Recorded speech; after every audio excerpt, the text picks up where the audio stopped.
السلام عليكم. تنوي الجزائر الترشح لاستضافة نهائيات كأس أفريقيا 2025 بمجموعة من الملاعب سنقدمها لكم على الشكل التالي.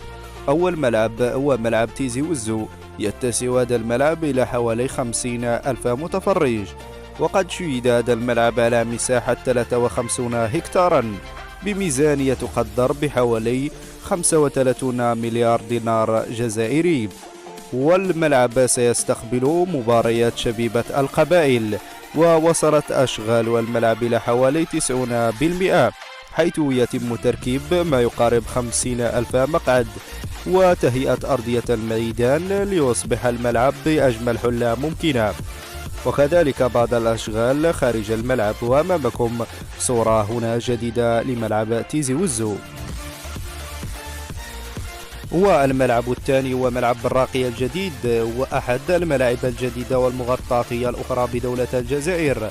يتسع هذا الملعب إلى حوالي 40 ألف متفرج. وأمامكم هنا صورة جديدة لهذا الملعب، وقدرت كلفة بناء ملعب براقي الجديد حوالي 380 مليون دولار. والمالك هي وزارة الشباب والرياضة الجزائرية.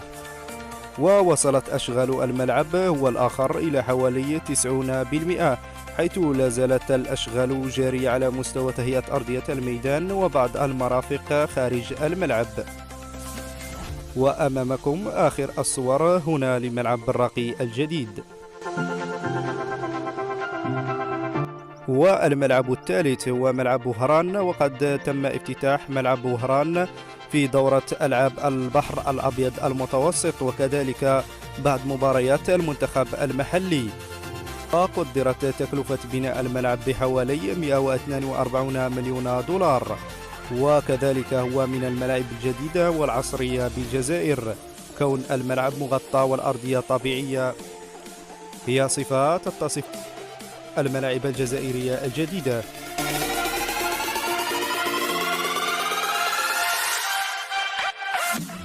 وهنا أمامكم أرضية ملعب وهران الجديد، أرضية صالحة لممارسة مباريات كرة القدم بأحسن جودة ممكنة.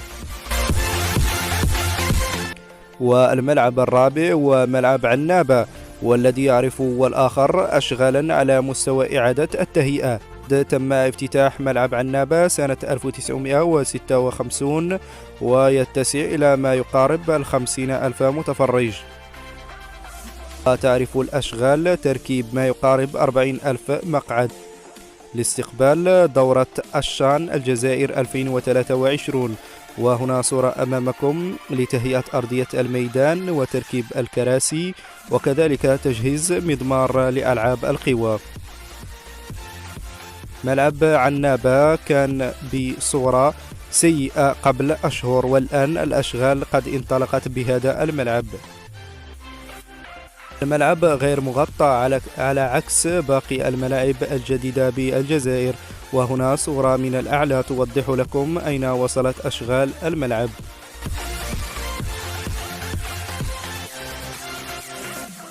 وخامس ملعب هو ملعب 5 جويلية، وقد تم إنشاء هذا الملعب سنة 1962، وقد استقبل نهائي كأس أفريقيا 1990 بين الجزائر ونيجيريا، وقد سجل حضورا جماهيريا كبيرا آنذاك قدر بحوالي 100 ألف متفرج.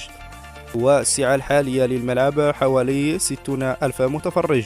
وكذلك قد استقبل الملعب دورة ألعاب العربية سنة 2004، وقد تم تجديده عدة مرات: 99، 2003، 2008، 2015 و2017. وهنا صورة أمامكم لهذا الملعب ذو الأرضية الطبيعية والآخر، والذي من الممكن الزيادة في حجم المدرجات. والملعب السادس هو ملعب الدويرة الجديد، ومن الملاعب الحديثة هو الآخر بدولة الجزائر.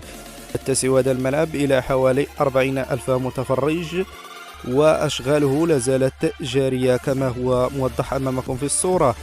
وصلت إلى نسبة تقدر ب80%. وقدرت ميزانية هذا الملعب بحوالي 120 مليون أورو. والفريق الذي سيستضيف المباريات على ملعب الدويرة هو فريق مولودية الجزائر. وهنا أمامكم آخر الصور لهذا الملعب الجديد.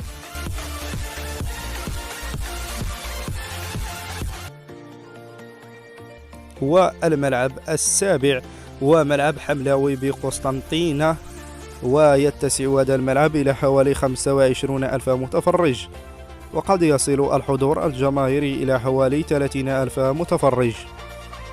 وقد تم تجديد هذا الملعب سنة 2007 ويستقبل مباريات شباب قسطنطينة، ويضم عشبا طبيعيا جيدا. وقد تم ترميم الملعب مؤخرا، حيث عرفت الأشغال تهيئة المضمار وتركيب المقاعد على الملعب. وهنا أمامكم آخر الصور لهذا الملعب. والملعب السابع كذلك من الملاعب الجديدة والمغطاة وبسعة محترمة بالجزائر هو ملعب سيغا الجديد، ويتسع هذا الملعب إلى حوالي 25 ألف متفرج، وقد تم افتتاحه سنة 2022 في دورة ألعاب البحر الأبيض المتوسط والتي نظمت بالجزائر. هنا صورة لاستقبال مباريات ألعاب البحر الأبيض المتوسط. ملعب سيغ لا يتوفر على مضمار لألعاب القوى عكس باقي الملاعب الأخرى، والتي تسهل من الرؤية بالنسبة للمتفرج. والملعب التاسع هو ملعب أحمد زبانة، وقد تم تجديد الملعب سنة 2005 و2008، وقد تم إنشاء الملعب سنة 1957. والسعة التقريبية للملعب حوالي 30 ألف متفرج، لكنه حاليا يضم عشبا اصطناعيا. وفي حالة ترشح الجزائر بهذا الملعب يجب تغيير أرضية الملعب، ويستقبل الملعب مباريات مولودية وهران. والملعب العاشر ومن أحد الملاعب التاريخية بالجزائر هو ملعب مصطفى تشاكر بالبوليدة، والذي قد استقبل بعض المباريات الهامة للمنتخب الجزائري. وقد سجل أكبر حضور جماهيري في مباراة الجزائر ومصر 2009، وقدر الحضور ب39 ألف متفرج، وكذلك مباراة اتحاد البليدة والنادي الصفاقسي كأس العرب 2003، وقدر الحضور الجماهيري بحوالي 40 ألف متفرج. شكرا لكم على المتابعة. في حالة وجود أي خطأ فالمرجو تصحيحه في التعليقات، فهو عن غير قصد وعن غير إرادة.